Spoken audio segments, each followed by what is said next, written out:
Since ancient times, various entities with magical abilities have lived peacefully in this world. Some of them wielded fire as if it had always been an extension of their own bodies. Others were able to masterfully control the wind and other elements that had never been subject to man. And then, one day, divine stars flew over the beautiful world and bestowed their blessing. They promised the human child great power that would be passed on to many generations after him. Since then, people with incredible magical abilities have lived among people, and they have used them for good. They began to be called witches, and they were all-powerful creatures, with virtually no limits on their abilities. Many years passed, and magical creatures were replaced by modern technologies developed by skilled people. The human race has conquered not only the land and water, but also the air, which was inaccessible to them in ancient times.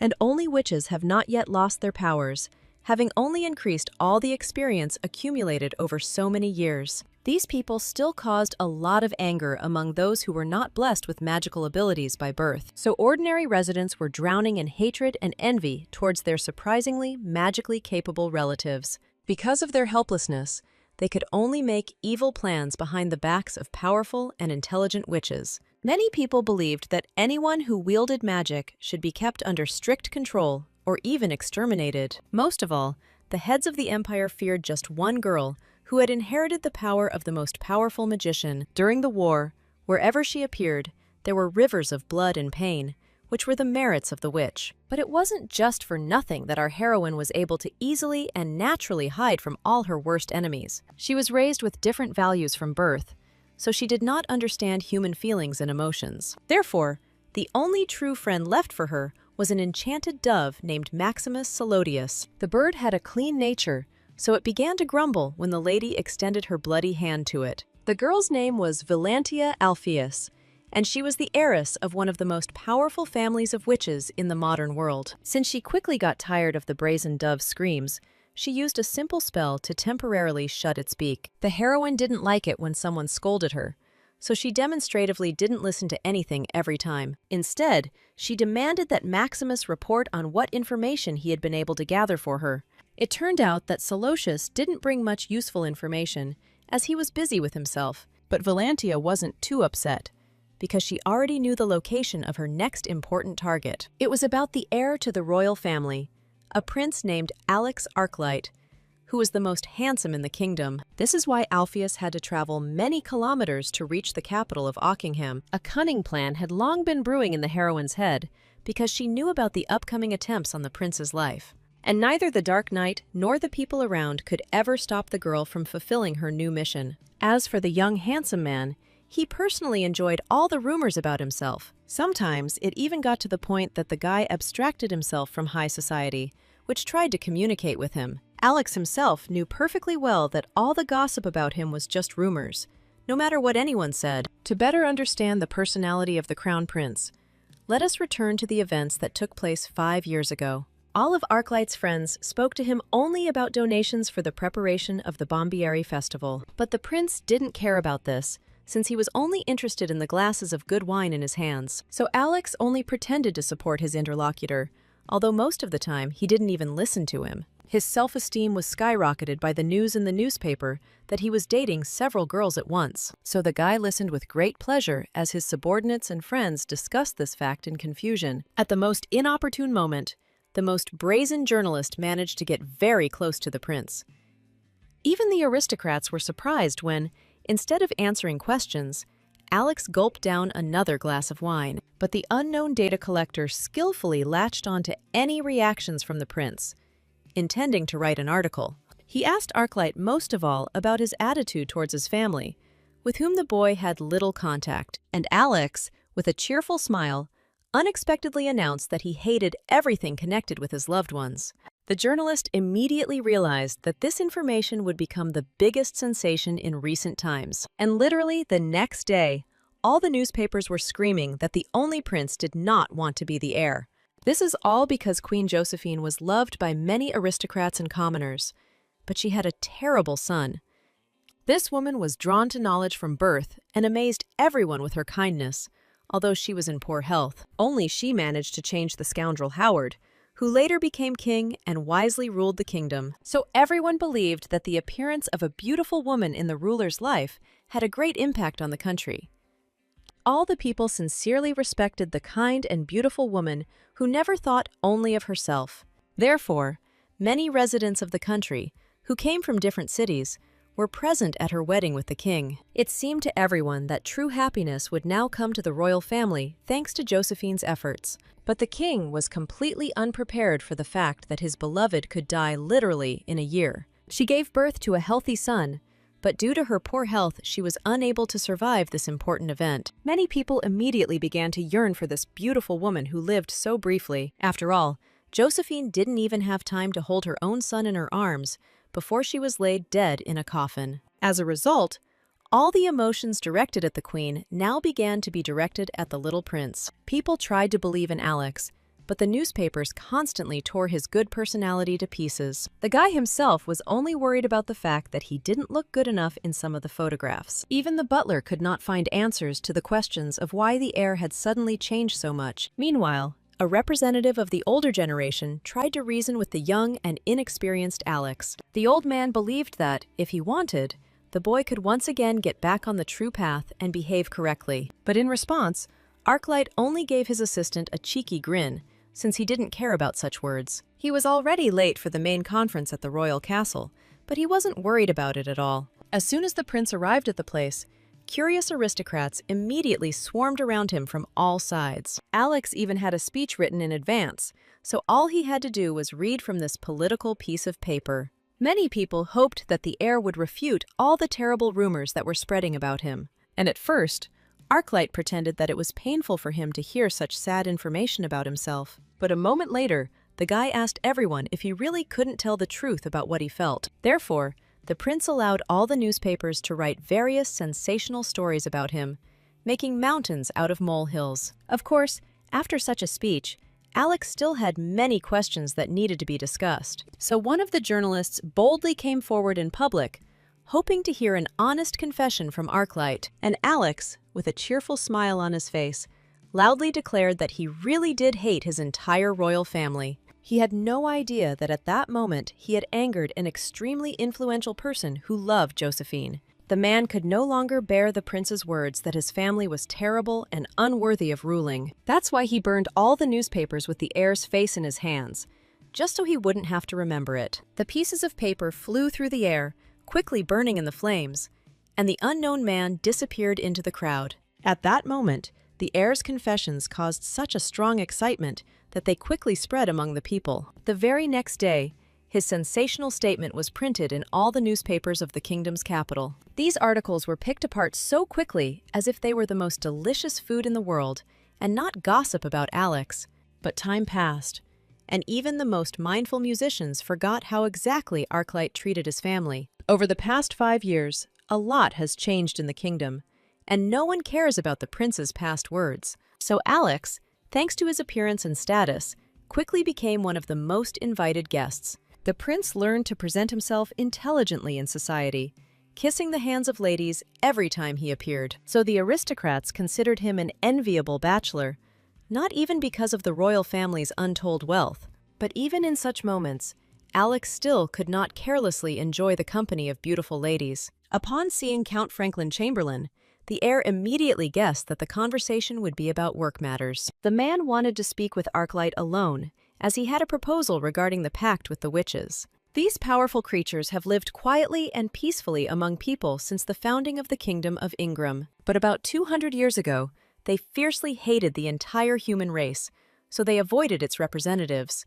However, something changed in the consciousness of the witches, and they came to bow to the rulers of different spheres to conclude an agreement. After lengthy discussions, the kings finally accepted this proposal and entered into an alliance with the witches. This is how the Treaty of Balampai, which divided the territories of witches and humans, entered history. From that moment on, witches, who were considered terrible creatures with magical powers, began to live peacefully among people. Many of them swore allegiance to the king, which only proved their sincere desire to help. And Alex personally was quite satisfied with the existing order, so he was not going to change anything. But human greed knew no bounds, and the count wanted not to live with the witches, but to rule them. Before, Arclight always felt that he shouldn't have bothered with the witches' union agreement. Instead of those terrifying creatures from fairy tales, the witches were ordinary scientists who quietly carried out their research. Therefore, Alex followed his father's path and did not interfere with the witches' development separately from people. Chamberlain reminded the heir that there were countries where all witches were subordinate to the ruler. As a person who held a high position, he would also have access to the knowledge of the witch family in the event of their enslavement. So it was perfectly clear to the prince that the count was pursuing only his own personal interests in asking for a change in the treaty. So the guy cleverly changed the conversation to the fact that he noticed Franklin's daughter's fiancé with some girl in the garden. This circumstance made the count immediately run after the guy who often caused him problems even before the wedding. Alex didn't bother to clarify that he had actually lied, just to rid himself of the company of this cunning aristocrat. At that moment, the guy had no idea that his life was no longer in its usual safety. One of the skilled marksmen had already taken aim at the prince, whom he had been ordered to quickly eliminate. This man was just doing his job and didn't care what consequences he would cause by killing. But at the most crucial moment, he suddenly realized that for some reason he couldn't pull the trigger. The mercenary did not immediately notice the glow of the magic circle directly above his head, which was created by the witch. Our heroine arrived just in time to save the prince, as she needed to form an alliance with him. So, in just a couple of moments, with the help of subtle magic, she got rid of her enemy. Valantia was burning with the desire to take concrete action, rather than keep her distance from the heir. Only thanks to the efforts of Alpheus, Alex and his assistant Charlie Stewart were able to return home. The heir immediately forgot about the rules of decency and fell onto the cool floor as soon as he entered his room. Despite all of Charlie's grumbling, Arclight didn't want to get up, as he was quite tired during the evening. Suddenly, in the dark corner of the room, someone's smile flashed and a voice was heard greeting the guys. Neither Alex nor Charlie expected guests who would so brazenly enter the chambers of the heir to the crown. Stewart was the first to react correctly and, just in case, grabbed the sharp sword that he almost always carried with him. The assistant menacingly demanded that the unknown man show his face and explain how he got to this place. On this night, the full moon was shining in the sky, so any miracles could happen even to ordinary people, but neither the prince nor his assistant were prepared to see the bird's feet that were the first to appear from the darkness. At first, the guys decided that this was all some kind of magical illusion, since the enemy did not want to reveal his identity. But then, out of the darkness, a real dove came out to them, who could speak beautifully and coherently. Never before had the boys been so shocked as they were at that moment at the sight of a talking bird. Their startled cries echoed throughout the area, and it was a miracle that the guards didn't come running to help. But Maximus himself was unable to understand the emotions of people who were not related to the witch family. But no matter how many times Solodius began his majestic speech, he was immediately rudely interrupted by the guys. They were so surprised that they had a talking dove in front of them that they didn't even listen to the poor bird. Maximus eventually lost his temper and demanded that they stop comparing him to the other brothers on the streets. Alex was interested in the fact that this dove served the witch, which is why he believed that it should be respected and honored. The heir heard a lot about the alliance between people and witches from his father, even in childhood. It turned out that the witches had no intention of interfering in human affairs, preferring solitude and peace. So many of them had never been seen before, even though the witches worked among people for the good of the kingdom. All that was known was that among the witches there were 9 legendary heroes who became the best magicians in history. Their powerful magic was not wasted, and soon each heir of one of these people quickly became a leader. But only a few witches openly operated among the kingdom of Ingram after the union. One of these representatives was the Vega family, who were distinguished by their nobility and respect for people. Another family were the Giles, but no one tried to have anything to do with them because of their deceptions. And the last representatives were the Alpheus family, who most often became knights for the sake of the kingdom. It was for the last family that the dove served, and on their behalf it carried out all important negotiations with the human race. But until now, Alex could not find an answer to the question of why one of the powerful witches needed him.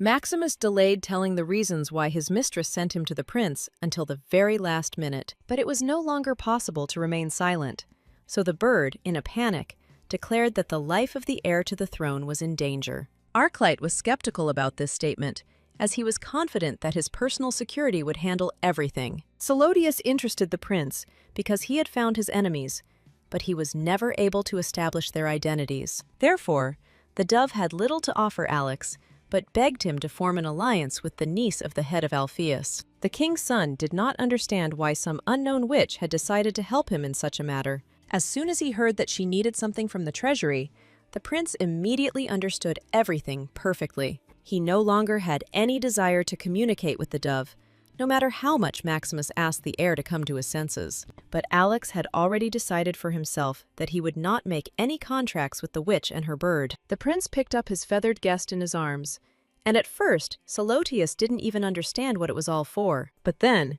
with a sly smile on his face, the guy threw the pigeon out of the window, because it still knew how to fly perfectly. The heir was so tired of everything that was happening that as soon as the bird flew away, he collapsed onto the bed, exhausted.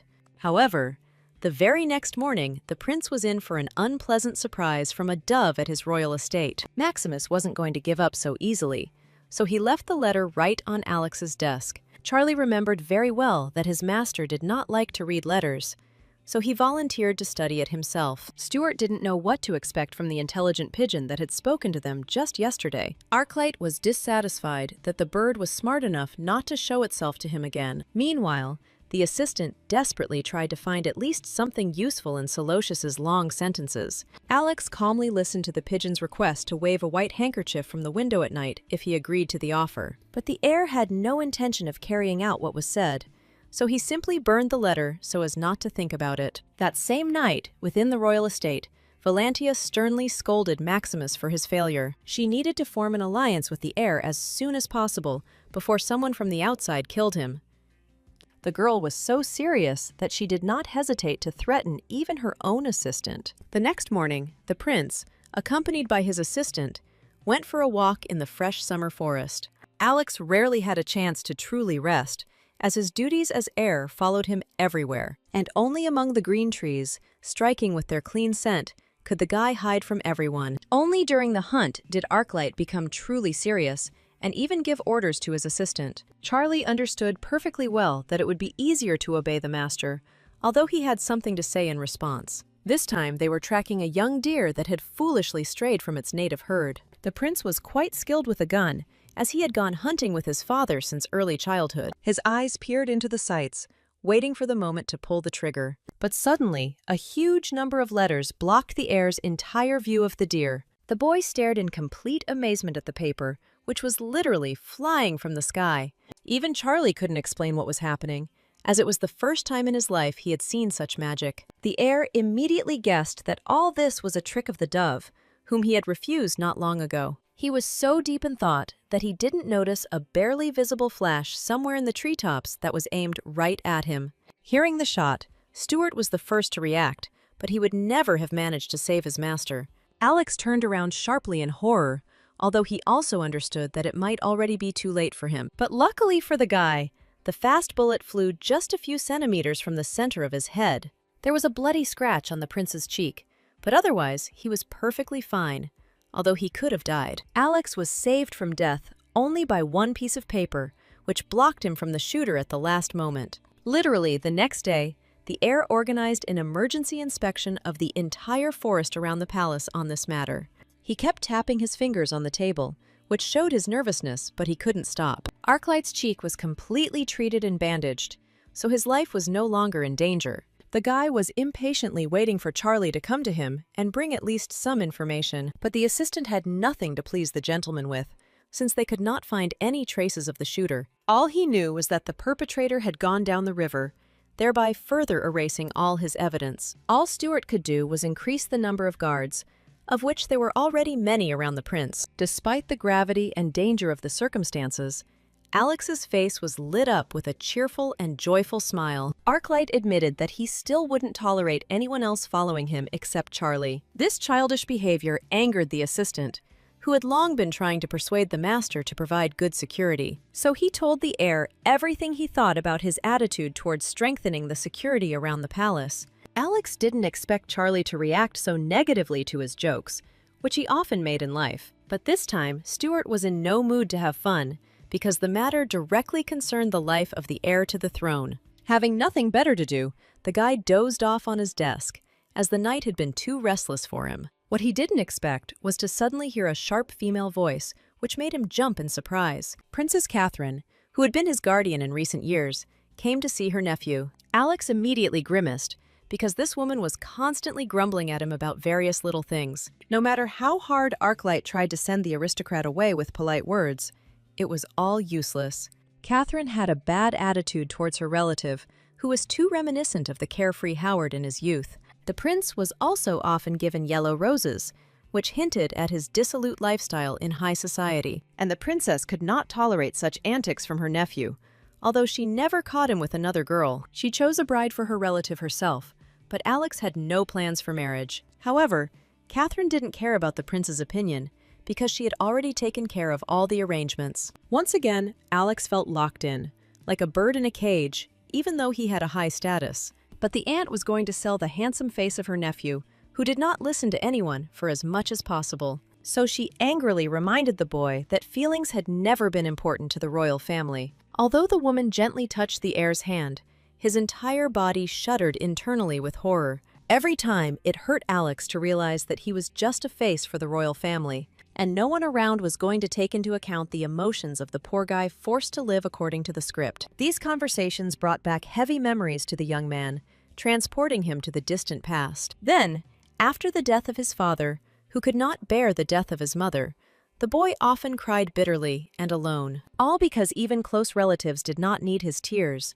so they silently turned away. No matter how hard the child tried to hold on to his family members, no one cared what he wanted. All that was required of the boy was to grow up and accept the fact that he would be a real prince. At that moment, it was Catherine who was putting the most pressure on the heir, wanting to get as much benefit as possible. Until now, the guy could not calmly remember the past, because it was too difficult for him.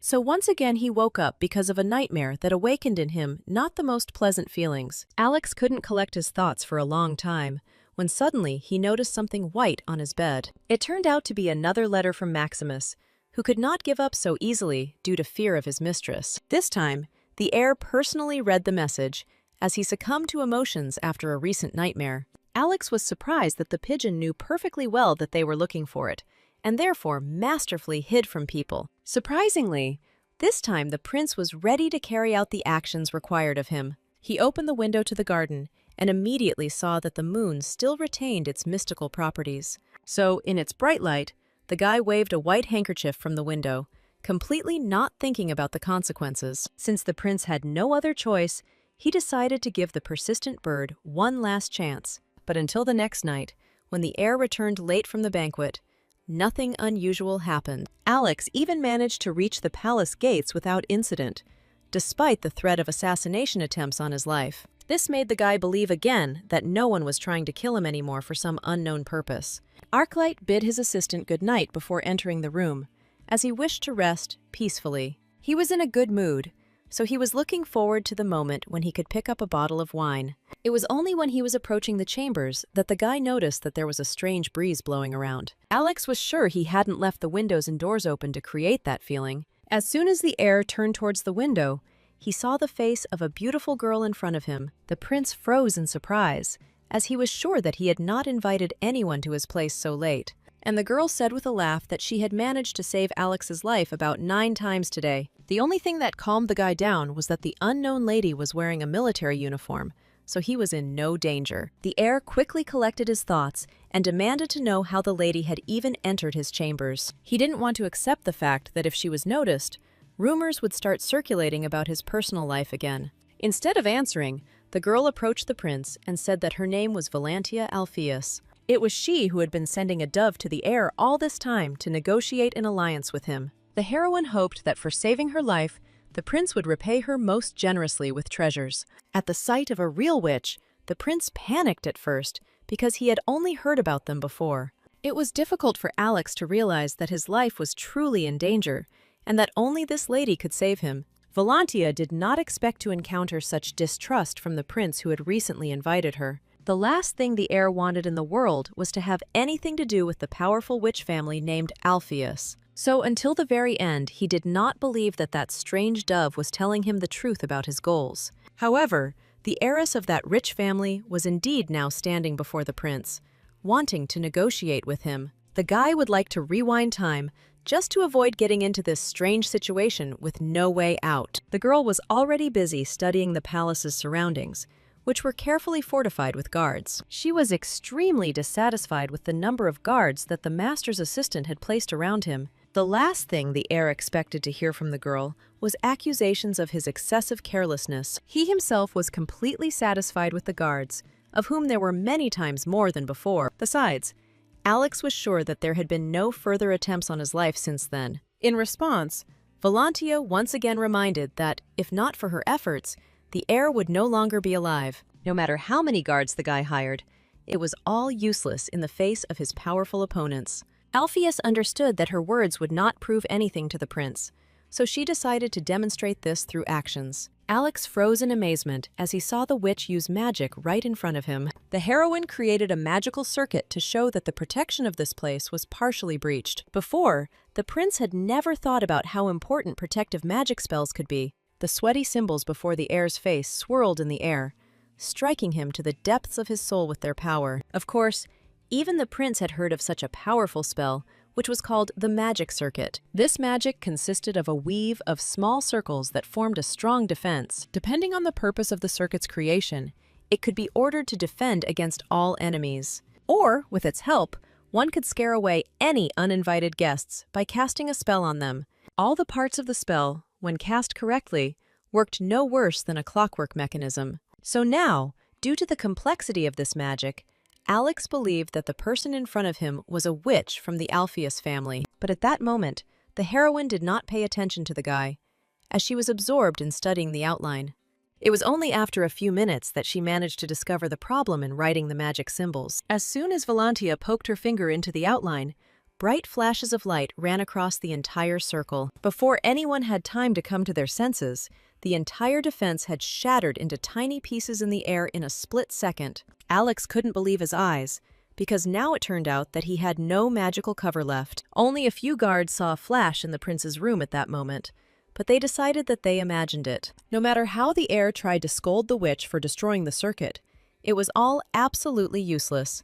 In the end, the guy gave in, since his plans did not include dealing with a witch in the middle of the night. He told the girl to submit an official request to meet with him for the sake of the contract. Valantia had no idea that her hasty actions might seem wild and reckless to others. The heir tried with all his might to get rid of the help of the girl, whom he saw for the first time in his life. Alpheus suddenly remembered how, as a child, her aunt often called her a frivolous brat without manners. Even after many years, any reminders of the past caused Valantia emotional discomfort. Alex could tell from the witch's face that he had hurt her, something he hadn't been trying to achieve all this time. Therefore, the guy quickly apologized for his careless words, which turned out to be harsh for the lady. Instead of answering, the heroine quickly approached the guy, taking possession of his personal space with her hand. She said that if the prince so desired to die from his enemies, then it would be easy for her to arrange it. Arclight was shocked by the fact that this girl didn't care about his future life. The only thing that worried Valantia was that the prince had recently agreed to her terms by waving his handkerchief in the window. But now the guy wasn't sure that the witch could be trusted, because she didn't sincerely try to protect him. Alpheus demanded that the heir stop being stubborn and conclude an agreement with her that would be beneficial to both of them. But Alex didn't think he would get into such a serious situation, as he waved his handkerchief as a joke. He was bothered by the fact that the lady had crossed half the kingdom for a meeting, but he could not reciprocate. This beautiful girl seemed like a real madwoman to Arclight, since all her actions were illogical. Out of curiosity, the guy asked what exactly the witch wanted in exchange for the protection she provided. And Valantia admitted that she needed only one small thing from the king's treasury. But what the girl asked for was practically impossible for the prince, who did not have the authority. However, the witch believed that the guy could very well carefully take the item she needed out of the storage room. She saw no problem in invading a place where various treasures had been accumulated for centuries. It was not at all surprising that during such a conversation the prince could not bear it, and flared up brightly in response. The witch's arguments that this was still better than death at the hands of enemies seemed wild to him.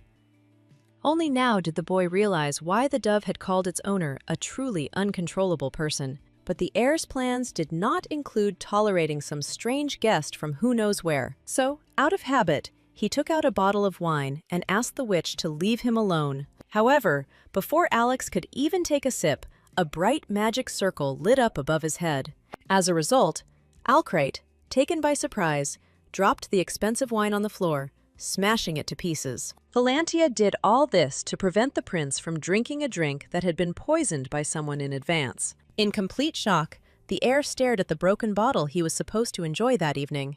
But what frightened the heir even more was that Valantia's magic almost killed him too. However, the girl herself sincerely did not understand what exactly she had done wrong while saving the prince. It increasingly seemed to Alex that it was Alpheus who was threatening his life, and he couldn't just leave it like that. Therefore, as soon as the witch was distracted for a moment, the guy ran to the door with all possible speed. However, Valantia couldn't let her target escape, so she jumped on him, knocking him to the floor. Arclight would never have thought that a woman's body could seem so heavy to him. At exactly that inopportune moment, Charlie's alarmed voice was heard outside the door. Having heard the noise, the almost completely immobilized heir prayed that his assistant would finally enter the room. Stuart became even more worried when he realized that the gentleman was not answering him, so he opened the door. But he didn't expect to see Alex in the company of a beautiful and previously unknown lady. Within a few seconds, Valantia managed to turn over in time to create the appearance of intimacy. For a moment, all three froze, as no one knew what to say next in such a situation. Alex could only hope that Charlie would understand him correctly and help him get rid of the girl. But then Valantia feigned tears, asking the heir why he had been so cruel to her. The witch's acting had an effect on Stuart, who did not want to interfere in the master's personal affairs. So the guy was left without an assistant, but the witch let him go as soon as Charlie left. Alpheus was still trying to prove to the prince that she was ready to take any risk to save his life. But Alex remembered perfectly well that the girl had been risking her life all this time for the sake of the treasure. The heroine herself was not at all concerned about her motive, because she considered the results of her actions important. But Arclight loved sincerity in those close to him, and in the witch, he did not see a drop of personal desire to help. Alpheus didn't care what would happen to the prince, but she warned him that he would die so soon. The heir did not pay attention to the girl's words, since he was uncomfortable believing them. So in this situation, where the mission target was actively resisting, there was nothing more that Valantia could do. Alex was determined that he was not going to negotiate with the witch, even if she could help him. As a result, the heir asked Charlie to escort the stranger out, and he himself went for a walk in the city. Although Stuart did not understand all of the master's instructions, he did not dare to say anything against him. Only rare night walks allowed Alex to put the whirlwind of daytime thoughts in order. While moving, he noticed his guards out of the corner of his eye, which made him feel much calmer. The recent incident with the broken, expensive bottle of wine just couldn't get out of the prince's head. He grew more and more angry each time he imagined Valantia's cold and imperious face before him, so the heir hurried to hide in a quiet alley where the guards could easily protect him. But just a few minutes later, Arclight was overcome by some kind of unpleasant premonition. As soon as the heir turned around, he discovered that his entire guard had been quickly and easily defeated. So, in just a couple of minutes, Arclight was left completely alone against people unknown to him. Alex could only hope that these guys weren't aiming for anything bad. However, the menacing gaze of one of the unknown individuals immediately dispelled any sweet hopes of the heir to the throne. Arclight smiled politely at the strangers, while his eyes searched for any escape route. However, before the guy had time to go far, the heavy hand of one of the enemies suddenly landed on his shoulder. Without thinking twice, the heir quickly pulled out of its sheath the small sword that he always carried with him. He deftly cut the hand of the guy who was trying to hold him back, and then ran as fast as he could. The opponents were not prepared for the fact that the heir would put up such confident resistance to them. But Alex wasn't going to wait for these unknown guys to catch him, so he ran as fast as he could. Images of the girl who warned him of danger appeared before the prince's eyes again. Valantia offered her help more than once, but Alex arrogantly decided that his guards could handle it. And the result of such pride was that the unknown people finally caught the prince, who was tired of running. An exhausted Arclight was quickly knocked to the ground, lacking the energy to fight back. The guy couldn't even move due to the excessive force that his opponents generously applied. However, as soon as the enemy loosened his grip, the prince confidently struck at the most painful spot. This immediately angered people who were well aware of how painful such a blow would be. So one of the strangers even made a serious attack on the air, despite his high status. Alex had no more secret surprises left, so he prepared himself for a beating. Suddenly, quiet steps, confidently approaching the company through the fog, forced the enemies to stop. None of them could figure out what kind of person was able to find them, despite the stealth magic used. The leader of the mercenaries was the most surprised by this situation, as he had tried to foresee everything. The wild and cold gaze of the unknown man made all the opponents freeze in place in horror. They were shocked that someone had such power, and nothing was known about him before. At that very moment, Valantia appeared before the people, purposefully following the prince. Alex could never have believed that he would be happy to see this girl in such a short time. He could only hope that the witch would be on his side in this difficult situation. But the opponents weren't going to give up their loot so easily to an unknown beautiful girl. Arclight was surprised that Alpheus was able to appear at the right moment in this place. Only Valantia told the unknown people in cloaks that she was just an ordinary passerby. They were alarmed by the fact that the girl was dressed in a military uniform. Although she did nothing, the heroine calmly stated that she was resigning anyway, so her past did not matter. Since the beautiful stranger did not interfere with their plans in any way, the leader was able to relax. He turned away from the witch, deciding that she was silently agreeing with their methods towards the prince. Alex didn't expect that Valantia would do nothing when she saw him in such a state, to which the girl reminded that not long ago, the heir himself asked her not to interfere in his life. Only now did the prince realize how seriously he was in trouble, because even the witch did not want to help him. Arclight saw that his last chance for salvation was slowly slipping away from his enemies. The guy's whole body shrank from horror, because he didn't want to die so stupidly because of his pride. With the last of his strength, Alex freed himself from the bandages and shouted that he would definitely make a pact with the witch. As soon as he did this, Valantia froze in place, because these were the words she had been waiting for all this time. With a sly smile on her face, she whispered that now the prince would not be able to go back on his words. The leader realized too late that this stranger was now the main danger for them. Before anyone could do anything, many of Arclight's enemies were covered from head to toe in solid ice. It would have been easy for Valantia to repeat such a powerful spell on strangers. Since the battle was not yet over, the girl summoned many more powerful magic circles. She was at the very center of her magic, carefully shielding the prince from his opponents, so the full force of Valantia's energy fell upon the cloaked men, who were unable to resist. Seeing their fallen comrades, the remaining mercenaries suspected something was wrong. Only now did the leader remember that he had heard about the appearance of a scorching cold in the witch's vicinity. It was the heroine who was this witch,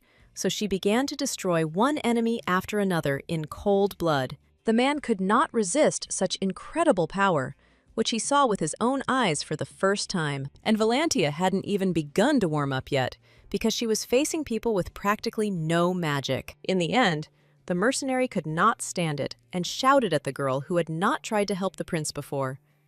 Alpheus didn't even deign to answer this man, whose future she didn't care about at all. Therefore, she once again created a magic circle, which she directed directly at the leader of all the opponents. Streams of ice and cold enveloped almost the entire alley, except for the place where the heir stood. Alex, who had been silently watching everything from the side, was no less afraid of the girl's strength than his enemies. It seemed to him that a real and insane natural disaster had come to life right before his eyes, and the realization that this witch was on his side made the heir feel at least a little better. As a result, Valantia quickly dealt with her opponents, and only then helped the heir. Her face did not express any emotion, although the girl had ruined the lives of many people just a few seconds ago. This circumstance surprised Alex, who was accustomed to a more humane manifestation of help. But what alarmed the guy most was that Alpheus was in no hurry to move away from him. On the contrary, the girl moved even closer to the prince,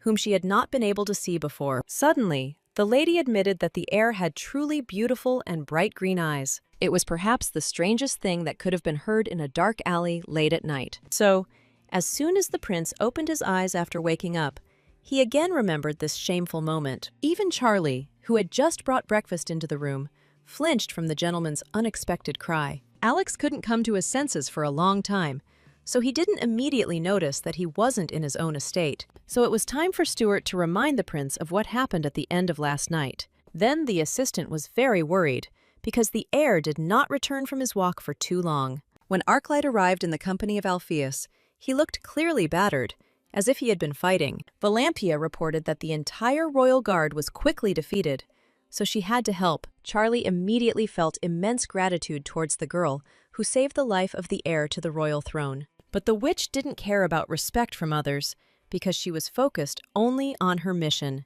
It came as a surprise to Stuart that from now on this lady would be responsible for the master's safety. And at first the heroine insisted that the whole company move to her magically protected house. She did not tolerate objections from people who clung too tightly to the things they were accustomed to. Before taking the prince with her, Valantia ordered a confused Charlie to prepare all his things. Literally a second later, the assistant was left alone again, as if no one had ever returned to the palace, and only a piece of paper with the address where he needed to go proved to the guy that he hadn't imagined anything. Stuart was not pleased that his master had undergone such a sudden change of location, but no matter how much the assistant cursed into the air, the empty walls of the royal castle did not answer him. Only after this story did the prince remember all the other details of yesterday's unpleasant evening. However, despite all the movements and beatings, Alex felt as if he had had a great night's sleep. Charlie still couldn't believe that his master had actually entrusted his safety to an unknown witch. But after the prince saw Valantia in action,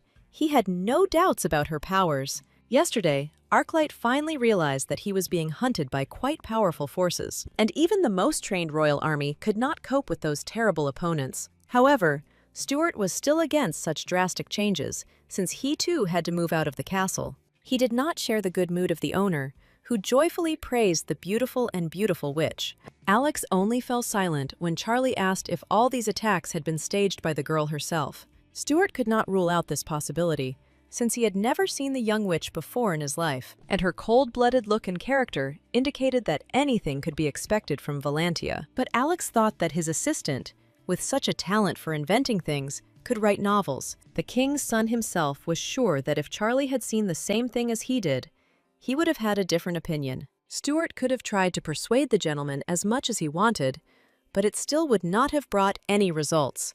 All because Alex had already found for himself the main reason why he approved of the witch. This was because the girl was a stranger to this part of the empire and knew absolutely no one. That is why the boy felt truly safe in this bright and small witch's house. Charlie couldn't believe his ears when he realized that the prince suspected even his close subordinates of attacks. Just in case, the heir did not report anything to either the royal guard or the more reliable police. Alex had no idea who was behind the assassination attempts, which is why he acted so cautiously. Besides, the prince was sure that his favorite assistant had probably already found some information. Charlie was once again struck by the carelessness of the gentleman, who simply dumped all the responsibility on him. But Arclight was completely right, as Stuart ran around a lot to find at least something. For some reason, there were no witnesses left who could have heard about the attack that night. The prince himself remembered that at that moment, he was unable to escape from the kidnappers, as if he was running in circles. But Charlie would not have been the heir's best assistant if he had not been able to find out at least something about Valantia.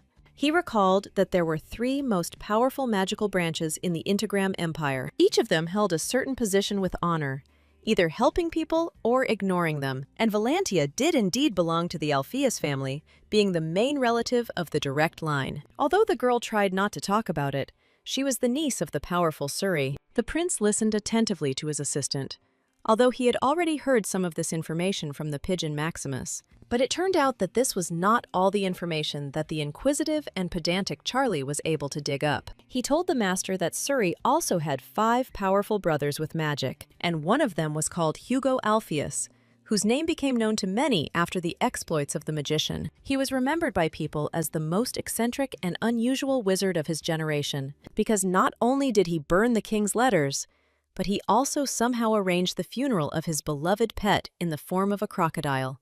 Few people have had the chance to personally communicate with a man whose face was always covered in a sly grin. He also gained fame because he was considered a direct descendant of a witch who was born once every 200 years. In his youth, He easily used magic to reach an ancient star that had been sleeping in the sky for many years. She did not bother anyone for several centuries, maintaining eternal summer in one area of the kingdom. But Hugo came, woke up the star, and brought eternal winter to this former warm and pleasant space. Since then, rumors have spread that the magician's power was so great that he could control the weather at any time. Even when Alex simply listened about the winter mage, he couldn't get rid of the goosebumps all over his body. Charlie told all this because he found evidence that Valantia was the heir of Hugo Alpheus. It turned out that the witch possessed such powerful strength that she could also summon winter at will.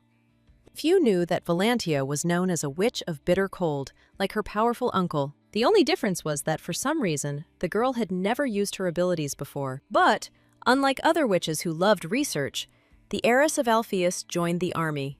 And she managed to get there at the very height of the war, when, due to her exceptional strength, she was sent to Tutel. Alex had only heard vaguely about the war in this place, which was distinguished by its brutality. But the heir didn't expect that this was all that the assistant managed to find out about Valatnia. In response, Charlie stated that the gentleman was greatly overestimating his ability to find information. For some reason, there was no information about the little lady, as if it had been erased by someone. Never before had the prince heard of part of the information about the heir of the family being hidden. That was why Charlie didn't trust a girl whose skills were focused on combat instead of research. So Stuart did not share his master's feelings for the witch, which he directly told the heir to the throne. Arclight had to take a moment to think about how he should respond to his assistant. In the end, he said that he trusted not the witch, but her greedy desire to get something from the treasury. Although Valantia's smiles were often full of cunning and guile, which is inherent in every member of her family, but Alex knew that as long as she needed something from him, the girl would not allow the death of the heir to the throne. So the prince and his assistant had to spend some more time in the witch's quiet house. When they went down to the first floor for lunch, it turned out that Valantia had just gotten to her feet. Charlie immediately began to scold the careless housewife for the mess in such a good house. Alex noticed that Stuart and Alpheus were complete opposites in how they handled household chores. While the assistant tried his best to get through to the witch, she completely ignored all his words. But then the heir jumped back in fear when he saw that the girl was rushing straight towards him. It was so unexpected that the guy didn't even have time to dodge the lady, who quickly picked up speed. A memory of the witch, complimenting his handsome appearance, flashed before Alex's eyes.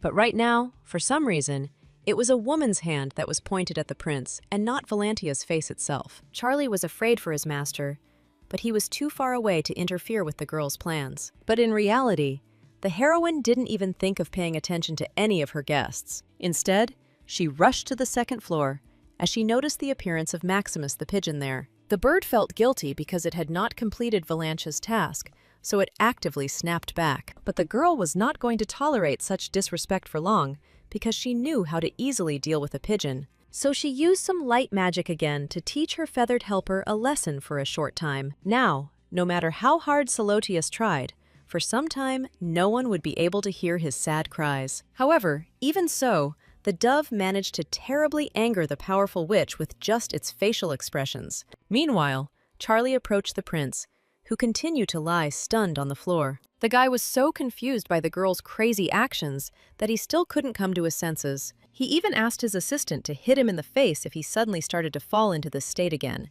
At this moment, Valantia finally deigned to come down, since she had caught her feathered friend. But at the most inopportune time, the girl's stomach began to rumble treacherously and very loudly. As a result, soon the whole company was sitting at the table, as Charlie quickly managed to prepare soup for them. Alex had already managed to come to his senses a little, since nothing relaxed him better than delicious food. But then, the witch started talking about those people who not long ago actively tried to kill the heir to the throne. She took out of her pocket some magical thing that she had discovered while searching people. Valantia could tell at first glance that this artifact was not as simple as it might seem. It was this thing that was behind the thick fog around the site of the attack that prevented the prince from escaping. So at that moment, Alex was like a bird in a cage, since he could not break this spell on his own. But that wasn't all, because the witch discovered several other different artifacts from those people. Arclight logically assumed that those guys had magic powers, or were connected to one of the witches. This is because only the most skilled witches could create such artifacts, but in the end, These things could be used by anyone who got their hands on such powerful objects. Charlie was the first to guess what this beautiful girl had been trying to convey to them all this time. Valentia no longer doubted that someone from her family was clearly behind the attempts on Alex's life. Otherwise, the enemies would not have been able to so easily obtain such powerful magical artifacts for the quest. And they not only acquired them, but also knew how to use them at a level acceptable to ordinary people. Hearing this, Alex again began to ask Valentia to interrogate the captured enemies again. But the girl could do nothing with them, as a powerful silence spell had been cast on them. And although the heroine possessed enormous strength, she did not specialize in such an area. Besides, Alpheus was not ready to trust the other witches as easily as the heir. At that moment, Valentia did not look the prince in the eye, because she was somewhat ashamed to admit these facts. But trusting a witch was foolish, because for them, more often than not, family ties or friends were not important. So the lady placed the enemies in a safe place, which made the prince doubt the sufficiency of her actions. Valentia recalled that one of her relatives is still spoken of as the greatest magician and thief, all because he hacked the security of one of the magical families, after which he easily robbed the estate. Before, Charlie had only heard rumors about a man who had fooled many powerful magicians. But since he was a relative of Alpheus, he personally protected their family's entire estate from invasion. So, in the castle on Salisbury Lake, no one would ever be able to get to the captured mercenaries. Having heard about this great place, Alex admitted that he himself would not mind hiding in it. For some reason, such a desire surprised Valentia, although it was obvious that the prince would seek better protection. She immediately warned the boy that the castle was protected from external enemies, but the witches inside could also be dangerous. The heir still amazed everyone around him with his carelessness and naivety, since he trusted many people. So Valentia had to be reminded again that witches only care about their own goals and desires. So the lady was not prepared to represent the interests of her entire family, which could well be dangerous for the prince. Arclight had to admit with a sigh that the witch was much smarter than he was when it came to security, but Valentia was dissatisfied with the impression made on the heir after the conversation. So she once again frightened the guy with words about how no one around him could be trusted.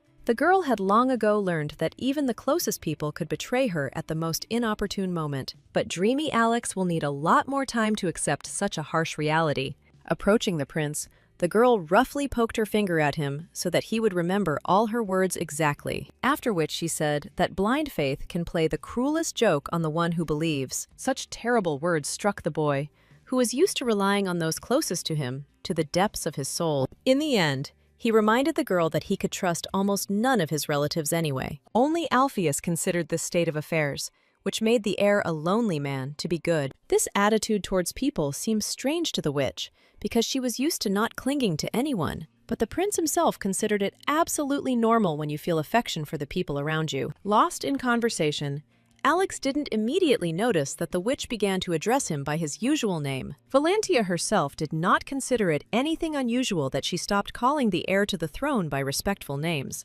In the end, Charlie was the first to lose his temper, as he could not allow the girl to treat his master so easily. No matter how hard the witch tried to explain that all polite names were long, no one listened to her. So Arclight stuck to his guns and said that he would continue to address the girl formally. Before, Valentia had not thought about how important names could be in human society. Alex stubbornly wanted to draw a line between himself and the girl who was supposed to protect him everywhere. In part, Alpheus agreed with the guy, and she herself asked him not to trust anyone around him. But the heroine planned to at least get a little closer to the prince, with whom she needed to communicate. However, the heir's plans did not include gaining the affection of the witch, who was his temporary friend. So, whatever plans Valentia had for Alex, they were definitely not destined to come true. 3 days have passed since this conversation, and they were filled with silence and peace in this house. Having nothing better to do, for the first time in a long time, the prince immersed himself in fulfilling his direct duties. Of course, he prepared all the documents with the help of Charlie, who understood almost everything. Stuart announced the prince's illness, but since he often feigned illness, none of the citizens believed it. This upset the heir a little, because one day he really could become seriously ill. But as Alex grew up, he taught everyone that he often escaped from work by lying. Even Charlie considered the gentleman not mature enough, although he had not previously dared to talk about this topic. But, as usual, Arclight ignored his assistant's unpleasant words, not wanting to think about them. Instead, he noticed that Charlie had brought with him another letter from Catherine. The guy never responded to all the previous letters and had no intention of changing anything in his communication with his aunt. Therefore, at the first pretext that was invented, Arclight ran away from business, although his assistant was against it. Until now, there has not been a single day when Stuart has been able to make the master do all the work. While still going down the stairs, the guy heard a loud noise that was coming from the first floor. It turned out that Valantia had locked Maximus in a cage, and he was resisting this sad fate as much as he could. But the witch paid no attention to all his screams, because the dove was desperately trying to escape from her. Alex didn't know what to say to the bird to show sympathy, so he simply praised Maximus's cage. In response, Solotius only screamed even louder that he had nothing to do with this place of confinement. But as soon as the witch snapped her fingers, the bird's voice could no longer be heard, as if it had become hoarse. The girl's recent question about whether he was afraid to get closer to her surfaced in the prince's mind, so Arclight tried to talk to the lady to dispel all doubts about this. But Valantia was so focused on her work that she didn't hear a word from the guy. This circumstance made the heir feel at a loss, although before he had always been able to speak skillfully with ladies. Here Alpheus admitted that her aunt had left, and Alex didn't understand why she was so happy about it. But the witch was positively glowing with happiness, as she had entered into a small competition with her relative. Arclight found it difficult to understand the mindset of this strange girl, who was surprising him more and more often. Therefore, he carefully sat down next to her, so as not to do his own thing, but also not to disturb the lady. The weather outside was so beautiful and inviting, as if calling to plunge into it with your whole body. So the prince enjoyed watching the small changes in the peaceful landscape outside the window. For the first time in a long time, he felt so serene and calm, which was an extremely rare thing. But then the heir's peace was disturbed by an incomprehensible object that suddenly appeared right in front of the window. It turned out to be a not very large mechanical bird, which stared intently at the prince. As soon as the guy whispered about her, Valantia shrank and immediately turned to Alex. The witch's eyes sparkled with madness just from the mere mention of that strange bird from the street. Arclight was sure that he was not mistaken, but he was frightened by the sight of the lady, whose face changed so abruptly. Meanwhile, that same bird managed to soar high into the air in a matter of seconds, where it was out of reach. Although it was already too late to run after her, the witch could not restrain herself and rushed after Hugo's artifact himself. Alex froze in place in surprise, as he had no idea that the girl could run away so quickly. The heroine did not pay attention to anything around her, because more than anything in the world, she wanted to see her mentor. The prince had never suspected before that this cold-blooded lady could have such a suffering expression on her face, so the heir remained in place in amazement, because he still couldn't help in catching that bird.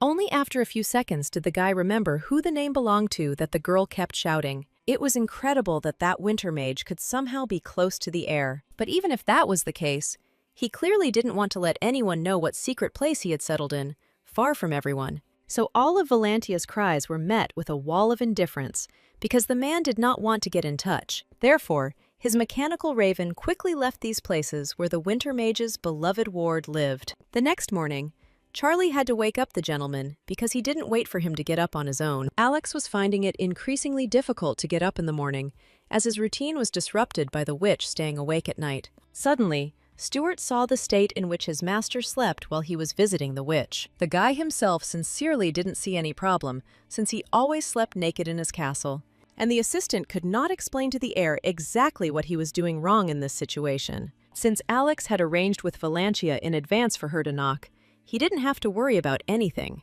But this cost the prince a great deal of effort, because the witch refused to understand the importance of knocking. Charlie didn't quite believe that the gentleman had actually managed to come to an agreement with the unmannered girl. Then he remembered that the prince's aunt had sent him another letter, since he had never responded to the last one. But the heir did not want to leave this place, where Valantia kept many of her fears. However, he was still a prince, so even Stuart could not excuse him from participating in the meetings. At this inopportune moment, our heroine nevertheless looked into the room without knocking. The girl came to invite the guys to eat, and completely forgot about the recent agreement with Alex. That's why she found him in such an embarrassing state, which made both guys' hearts skip a beat. Their indignant cries could be heard throughout the house. Although the witch still didn't understand what she had done, the girl slammed the door loudly, announcing that she would be waiting for everyone downstairs for breakfast. Alex barely had time to wrap himself in a blanket so as not to feel his shame so strongly. Only this situation made the prince ask his assistant to bring him some pajamas next time. When Arclight and Stuart came down, divinely prepared food was already waiting for them. Charlie was especially delighted, since most of the time it was he who was responsible for cooking. In the meantime, Valantia noticed that the prince looked somewhat different today, all because the guy couldn't afford to go out into high society looking sloppy. In response, the heir said that he often heard compliments about his appearance because he was quite handsome, but the witch's detached reaction made it clear that she had not said pleasant words to her interlocutor for this reason at all. Alex didn't expect the girl to confirm that he was indeed lucky with his genetics for his appearance. This even made him embarrassed, and he was unable to personally tell them about the important meeting that was planned for today. Only Valantia said that the prince would not go anywhere, and her cold voice did not allow her to object. Alex himself was worried that at any moment he could accidentally run into his pursuers again. The witch also thought about this, so she was not going to let the prince go even with a huge army as protection. Charlie tried to explain to Alpheus how important it was for Alex to be at today's meeting, but the witch was alien to ordinary human relationships, so she still stuck to her opinion. Then, unexpectedly, the heir came up with a compromise for the girl so that the lady would not refuse so drastically. While she was desperately arguing with Charlie, the guy was trying to find the right moment to say something. As a result, Valantia was surprised when the heir suggested that she accompany him to such meetings. Arclight was confident that if the witch went with him, then no enemies would be scary to him. Essentially, this was the only way for the prince to attend events and still remain alive. Since there was a lot of sense in his words, Alpheus could not find the words to object. Alex was genuinely happy when the witch agreed to his conditions, since it didn't cost her anything. It just turned out that the girl hadn't agreed to today's meeting, so she still forbade it. With one wave of her hand, she prepared her military uniform, as she had things to do. So Arclight was surprised to find himself out of work, since Valantia couldn't accompany him to the palace today. Immediately after this, the witch disappeared with the help of magic and did not explain anything to her guests. The guy fell back into the chair in confusion, as he had been expecting a more detailed conversation. Charlie was only worried that his master had actually changed his mind about leaving the witch's house. No matter how much the assistant begged, the prince still gave him the order to convey to everyone the news of his illness. Stuart couldn't believe that his ever-active master had so easily agreed to submit to someone. Even Alex himself didn't notice these changes in himself, although before he would never have sat without entertainment. This is exactly what he boldly told his heir, Charlie, who saw everything perfectly from the outside. And this time, Stuart was not going to go to the meeting alone, so as not to get into trouble. In return, the prince asked his assistant to invite the best journalist, Joseph Collins, to the house tomorrow for an interview. Charlie doubted this choice because he remembered that this man's newspaper published only sensational stories. But Alex had personally studied Joseph's work, so he was sure that this was the man he needed. This is because, due to his status, the prince could not simply appear in public accompanied by a witch. Any mention of her would immediately incur the wrath of the king, who had little interaction with this family. That's why Alex wanted to prepare the public for who he would be appearing with in the near future. Meanwhile, Valantia arrived at the place where the best knights of the country were currently training. It was the well-known military ministry of the Kingdom of Ingram, where many people would like to study, but the girl herself would prefer to rewind time so as to never have anything to do with this place. The commander was immediately informed of her appearance, since the knights were dutifully guarding the surrounding area. The aristocrat could not allow the witch to roam freely around someone else's lands, as he was angry with her. But Alpheus didn't even remember this man, with whom she had worked closely once in the past. She personally ensured that his predecessor resigned just that year. At the same time,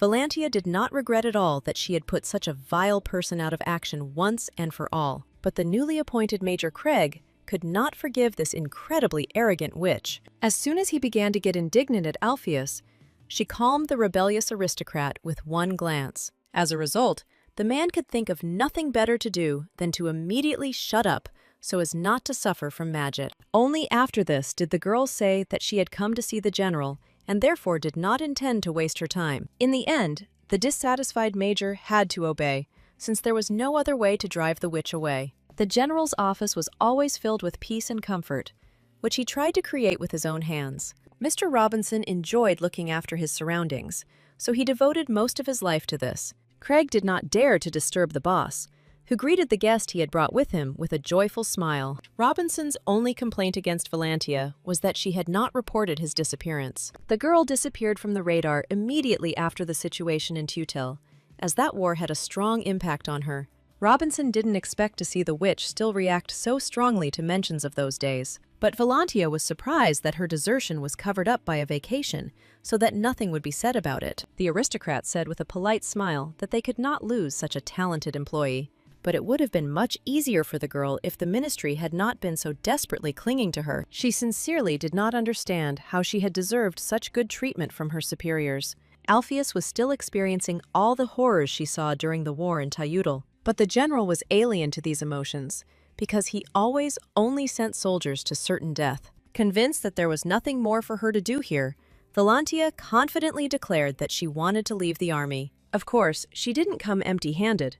Otherwise, no one would have dismissed her from the troops so easily. So the girl demonstratively threw the expensive magical decoration she had taken from her opponents onto the table. However, even so, the general could not dismiss such a strong and powerful magician on his own accord. This is all because Valantia was the witch who was in a contractual relationship with the king. The heroine knew in advance that she would definitely be reminded of this unpleasant detail from the past. So, the lady had prepared in advance and knew that her agreement with the ruler of the country had long since expired. The general saw no problem in once again concluding an alliance beneficial to the royal majesty. As soon as Robinson mentioned Aunt Valantia, she suddenly shuddered and her face instantly changed. And the general, as if nothing had happened, continued the conversation about keeping the girl in service. The heroine was the only witch who couldn't put her own interests above her aunt's. Therefore, she was not going to tolerate humiliation directed at the head of her family from the mouth of an impudent aristocrat. The man was completely confused as to why the girl treated him so badly. Then Valantia began to list the old man's terrible deeds, among which was bribing merchants. Moreover, he did not replace old weapons with new ones, which resulted in an increase in mortality among young warriors. But Robinson didn't think he did anything wrong, because his actions led to victory. However, this whole tragedy ended only thanks to the efforts of the heroine, which the general successfully forgot about. Because witches have a different value system from humans, many believe that they have no emotions at all. However, all this did not mean that these magical creatures could not experience ordinary human feelings. An example of this is the story of the cute little dog that happened to Valantia even before Tayutel. Then the heroine calmly walked through the city streets, having already received a task. But a dog suddenly pestered her. The dog not only barked at the girl, but also grabbed her by the cloak, as if trying to hold her back from something. A few minutes later, a girl who had been watching the street dog ran up to this incident. The little girl was sure that the witch was furious, but the knight convinced her that Alpheus was simply a woman of few words. Valantia herself wondered why everyone around her was so easily overcome by emotions. She saw how the escort was happily chatting with his sister, who had found herself a loyal street friend. But the witch stuck to the rules she had created for herself regarding emotions, so she didn't even smile back. But Valantia's way of thinking was shaken when she found herself in that very place during the war in Tayutel. The girl could not calmly look at all the amount of pain that filled this bloody city. Soon, she noticed the same guy who had recently been talking to her beloved sister dead. But everyone around was so busy defending themselves that they didn't even pay attention to the dead. And the heroine saw that the soldier's little sister had already clung to his body, crying bitterly in the middle of the battlefield. It was this picture that became the last straw that broke the lock on the girl's emotions, who had always hidden them. The whole world seemed to disappear for Valantia, who was enveloped from head to toe in a sharp pain due to her experiences. No matter how loudly people shouted at her, the witch was not in a state to notice anyone right now. Valantia remembered the cheerful words of her friend, who lovingly said goodbye to his little sister. The guy didn't expect to be sent to the front lines, but he was going to do everything possible to survive. From such painful memories, the witch's legs were enveloped in magic, which she had unconsciously activated. These magic circles were so powerful that even Alpheus herself would hardly be able to recall them now. Even the leaders of that military expedition did not expect the witch to demonstrate such incredible power to them. But in reality, the magic simply reflected the full intensity of emotions inside Alpheus, who could not look at the blood around her. So the heroine was convinced that it was the people in front of her who were truly inhumane because of that war. The girl threatened to tell everyone how civilians died during the war if she wasn't fired. The general tried to influence the witch again with the help of her aunt, but Valantia made it clear that this could not be done. She didn't even close the door to Robinson's office behind her because she didn't really respect him. At this time, interesting, but rather safe events were taking place in the witch's house with the heir. The guy almost reached his goal, but then he was distracted by the unexpected appearance of Valantia. So Alex couldn't take it anymore and fell from the tree.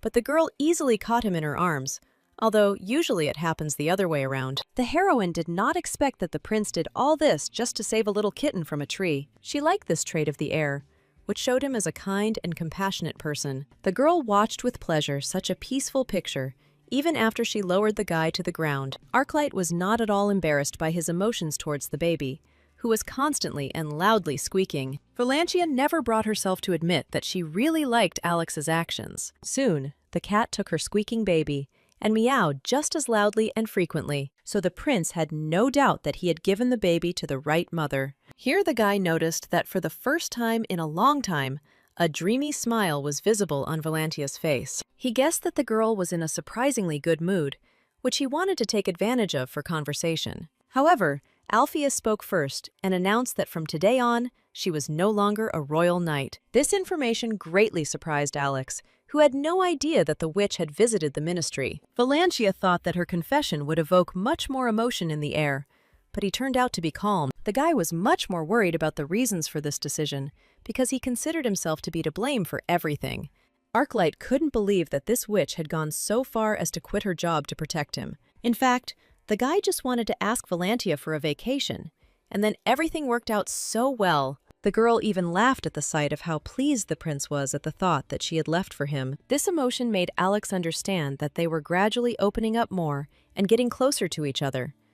But even after all this, the heroine did not have much patience, so she asked the heir to speak frankly. Then Arclight, himself wildly embarrassed by his words, asked the girl to become his lover for everyone around him. To the prince's surprise, the witch agreed extremely easily, since she did not attach any importance to such a thing. He even had to dispel all the fantasies of the girl, who considered kissing to be obligatory in a relationship. Alex simply needed Valantia to accompany him to all events for his own safety. And this didn't upset the witch specifically, but she couldn't calmly listen to the need to be dressed up. The heroine hated these beautiful but terribly uncomfortable dresses on all the aristocrats more than anything else in the world. And what can we say about the incredibly unpleasant shoes for women that the girl will also have to wear? Valantia even withdrew into herself for a moment because she was not ready to do everything that was required of her. But in the end, since the witch had no other options, she still agreed to all of the prince's requests. But then it turned out that this was not all, so Valantia again returned to a menacing state of mind. However, the heir simply asked the girl to give an interview with him to a journalist who would arrive tomorrow. This man was distinguished by the fact that he wrote only about sensations, and many people were inclined to believe him. It is for this reason that the prince has called upon the famous Joseph Collins, who will be able to gain a lot from their meeting. Alex was sure that he could never in his life have chosen a better candidate for this situation. So, the very next morning, this enterprising journalist actually arrived at the witch's quiet house. The man has repeatedly won the hearts of readers by writing the hottest rumors about other aristocrats. That's why he got down to business almost immediately, having barely met the representatives of his interview. The guy had prepared the most interesting information about the witch and the prince in advance, but not all of it turned out to be true. Valantia immediately disputed the fact that she was the heir of the Alpheus family, as Suri herself had stated. Although the girl trusted her aunt, she considered herself the best among the warriors, and not worthy of ruling this great family. None of the boys understood anything that the young witch was so actively trying to convince them of. Joseph was surprised that two members of the family had different opinions about the same thing. But Valantia was adamant that she had no intention of taking on the responsibility of running the family. She admitted that even now she was giving the interview against her will, which immediately piqued the journalist's interest. Alex didn't understand what his ally was getting at, so he kept smiling politely at the invited guest. Even the heir was surprised that the lady agreed to reveal information about herself only out of love for him. Arclight was pleasantly surprised that it cost the witch nothing to say such loud words. Collins wrote down almost every word the two lovers said, so that he could later compile this material into an article. That's why the guy declared that it was Valantia he had been looking for all his life and had finally found. But Joseph was not a skilled journalist for nothing, as he remembered all of Alex's love affairs. However, Alpheus calmly stated that she believed only her lover and not the unpleasant rumors. So the journalist had no choice but to leave the whole truth about the gossip on the conscience of its participant. The questions from the clever Collins flowed like a river, and the witch did not know how to answer all of them correctly. Charlie eventually positioned himself carefully behind the guest to give Valantia hints on how to react. But all this led to was that Alpheus only pretended to be deeply hurt by the rumors. This information surprised Joseph even more because it contradicted the information he had recently received. But at that moment, the heir saved the situation because he spoke about the incident after which he fell in love with the witch. According to Alex's legend, this happened just at the moment when the girl first saved him from his enemies. But Valantia couldn't lie so easily about when she realized her feelings for the prince. Joseph pressed this point because he knew that witches always perceived human feelings differently. Neither Alex nor Charlie could help the girl with this question, so she had to answer alone. Alpheus couldn't come up with a reason why she started to have feelings for the heir. But then, she met the gaze of a confused Arclight, who hoped that the lady would be able to handle the question. When she saw the prince, the girl immediately remembered how she had once complimented his beautiful eyes. This is what Valantia took as the basis for her feelings, stating that she fell in love with Alex upon seeing his face. This argument seemed strange to everyone around, but the witch was satisfied with the invented reason. Alpheus didn't immediately notice that her answer had caused an awkward silence among the people, as it wasn't the most logical. Therefore, the girl decided to correct the situation as best she could at that moment. Alex was only afraid that Joseph might suspect that they were just pretending to be in love. However, Valantia played her role superbly, as she did not hesitate to approach the heir. Therefore, she confidently clarified that it was the handsome man's green eyes that first won her heart. The heroine herself sincerely did not understand why such an explanation was not enough to prove her feelings. But Alex, as usual, came to her aid and stated that they also turned out to be quite similar in character. Collins didn't show his emotions to anyone, so it was unclear whether he believed the story of the two lovers. Therefore, just in case, the prince said as many pleasant words as possible to his beloved girl. Arclight only exhaled when the journalist began writing something down in his thick notebook again. But the heir didn't expect that Joseph would notice that Alex was addressing the girl politely. This time, it was Valantia who saved the prince, gently reminding him that she had long ago asked him to call her only by her first name. Even Charlie realized that the witch had insisted on this moment because she had a personal interest. The guy was sincerely grateful to Alpheus for being able to help him get out of a difficult situation. As a result, under the watchful eye of the journalist, the couple began to argue among themselves, as if they were truly in love. But it was clear to Collins that these two were clearly not the ordinary lovers they were trying to portray themselves as. However, the very next morning, he published a new article that was bound to shock many. Every aristocrat eagerly bought the newspaper, which was flying around among the people like hotcakes. And all this in order to find out about the prince's infatuation, this time with a witch belonging to a powerful family. At first, no one could believe such a thing, since few people from high society associated with such creatures. It was for this reason that this news quickly spread throughout the kingdom and even beyond its borders.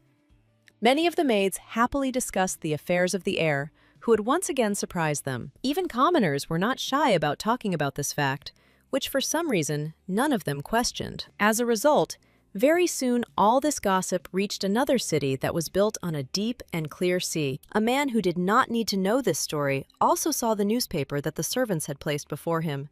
No matter what the nanny's status, even she did not dare to give advice to her mistress. Therefore, the woman silently watched the aristocrat from the side, carefully taking care of her child. All because it was about Catherine Arclight, who had long wanted to rein in her reckless nephew. But Alex himself didn't even suspect such problems, because he had many other things to do in the witch's house. So, from the very morning the girl was running around the whole house, as if she had really gone crazy at some point, the boy tried to drink tea quietly and peacefully, but Valantia did not give him that opportunity at all. The witch only briefly explained that she had released one spell into the air and was now desperately trying to catch it. Even Maximus joined his mistress, adding chaos to the house with his constant and alarming cries. Literally a few seconds later, Alpheus found the book she needed, so she ran back to her attic. If Alex had been sleepy enough at this point, he would have definitely decided that he had simply imagined the whole thing. He had no choice but to obey the instructions of the witch, who did not even agree to drink tea with him. So the prince put aside his almost cold cup, since he remembered the upcoming events very well. He sat down in a chair opposite the window and allowed himself to dream about a future that he would like to see cloudless. Right now, the heir was sure that spring was in full swing around his royal palace. The maids were expected to enjoy the beautiful and fragrant flowers that the changing seasons brought with them. Soon, aristocrats will begin to invite guests to their estates almost every week in honor of spring. And, as the only prince of Igram, Alex will be obliged to attend almost every ball. The only thing that consoled him was that in the company of Valantia, his safety really shouldn't be in any danger. Meanwhile, the guy was upset that Joseph wrote only one article about his unbridled love for the witch. The prince thought that this skilled journalist would be able to extract much more material from the story. Although the article turned out to be quite good, the heir was not impressed enough by the impression it made on people. Arclight had no idea that rumors of his love for Valantia could lead to several other stories. Thus, one of the former majors claimed that this witch ruined his entire life, preventing him from building his service. True, Alex even benefited from the stupid baron's shouts, since they only drew more attention to Alpheus. The heir was much more bothered by the letter from his aunt, which he nevertheless decided to read due to Charlie's instructions. Catherine wrote that she was planning to organize a grand ball in the near future, where she was expecting her nephew. This time, the woman was relentless, since the heir had rudely ignored all previous letters. But Alex now faced a difficult task, because he had to somehow persuade Valantia to participate. The witch was clearly in a bad mood at this moment, since she didn't even want to hear about the royal ball.